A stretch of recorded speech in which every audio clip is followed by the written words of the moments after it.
A shocking crime caught on camera. A truck reverses and slams into the front of Kim Hong Jewelry Store in San Jose. Nearly 24 masked thieves with hammers jump out and smash display cases. The 88-year-old owner is violently shoved to the ground. On this Sunday, a call for action from regional leaders to stop violent crime directed at small businesses. In Milpitas, we also have those crimes. We also have those rams where people just go and ram the ATMs. We need the enforcement to follow through. We need more support in public safety, police officer. We need more DA to prosecute this type of crime. This woman, a close family friend of the jewelry owner, says she arrived shortly after the brazen smash and grab. She says the owner was badly cut from the glass and soon afterward had a stroke. He's been released from the hospital. And he is okay. He okay? This is not okay. Everybody already know that situation right now. Every business is in danger. The family friend and local leaders are pleading with the governor to do more to prosecute criminals and help make things safer for small businesses. While some statistics indicate crime is dropping in many cities. And what we're experiencing also is a lack of reporting of crime by business owners, especially small business owners. Why? Because their business insurance may be canceled. Local leaders say $50,000 to $100,000 worth of damage was done to this jewelry store. And the owner, he now faces a bunch of medical bills.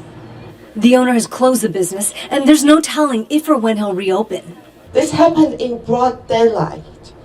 1 o'clock on a Friday. This could happen to any business. Hear our voice, hear our plea. We need the assistance, we need the help now. Could you imagine? Could you imagine building up a business, right? You work so hard to build up and open your business. And for years, you've operated this business with no problems. You've dealt with the communities. You've dealt with different people migrating into the city, in and out. You've dealt with the local taxes. You dealt with the local governments as far as fees. You've dealt with a lot of things. And through it all, you have endured and you have persisted. And through it all, you have survived. But then one day, as you're chilling in the shop, hoping that, business will continue to operate because you're trying to feed your family after all, you open this for business. You open this to get money. You open this to take care of yourself and your family. And then one day, you chilling. And all of a sudden, an SUV literally drives backwards through the front doors of your shop. You see 20 people rush in with hammers, guns, and weapons. You're 88 years old. You're 88 years old. And when you try to put up a struggle and try to keep them from taking one of the last pieces of jewelry that you have in your hand, they shove you out the way violently, might I add, and continue to rummage through your entire store, your back area, your back offices, and take everything that ain't nailed to the floor. Yo, I really do question whether at some point we'll get to a point in this country where the police authority will be given the right to just shoot on sight. To just shoot on sight. And you heard my man right there say, yo, the numbers that the news are reporting are reporting to y'all aren't even accurate. The numbers that y'all are getting about the violence and the crime being down in the city isn't accurate. Why? Because local businesses aren't really reporting what's actually happening. Why? Because they don't want their insurance premiums to go up.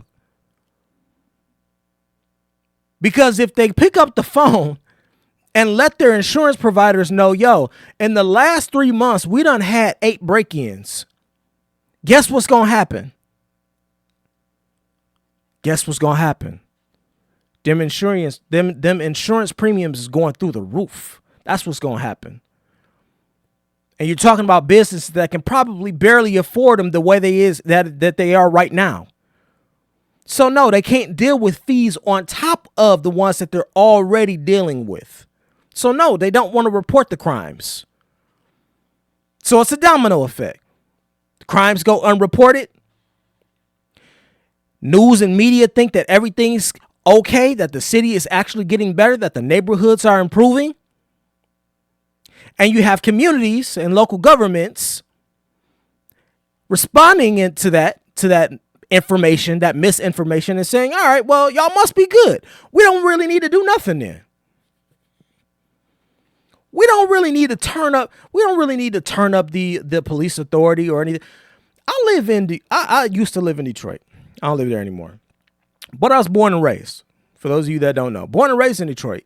When you go down into the city now, there's a whole system of things that are put in place. Detroit ain't perfect still. There's still crime that happens. There's still bodies being found. There's still people getting killed on a weekly and weekend basis, right? Monthly basis.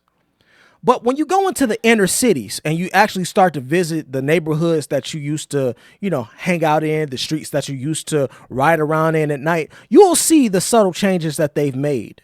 And in some places they've made drastic changes.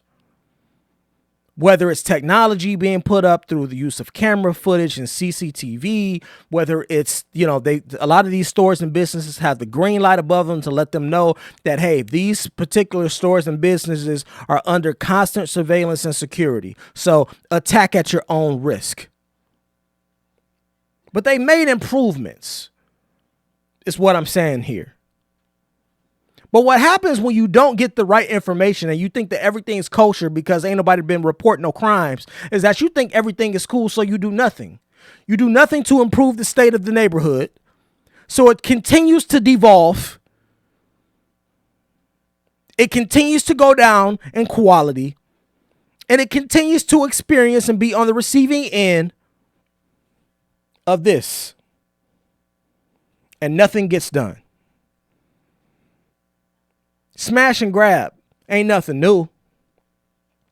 But to this level,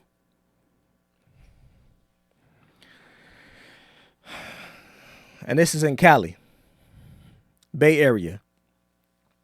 I don't know what's happening in California. I don't even know why anybody would want to stay or visit California. I understand why y'all want to visit. But everything ain't beaches and sunshine and cool waters in Cali. Cali is a mess.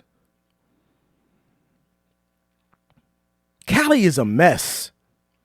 Because these little YNs, they don't care nothing about no police authority. They don't care.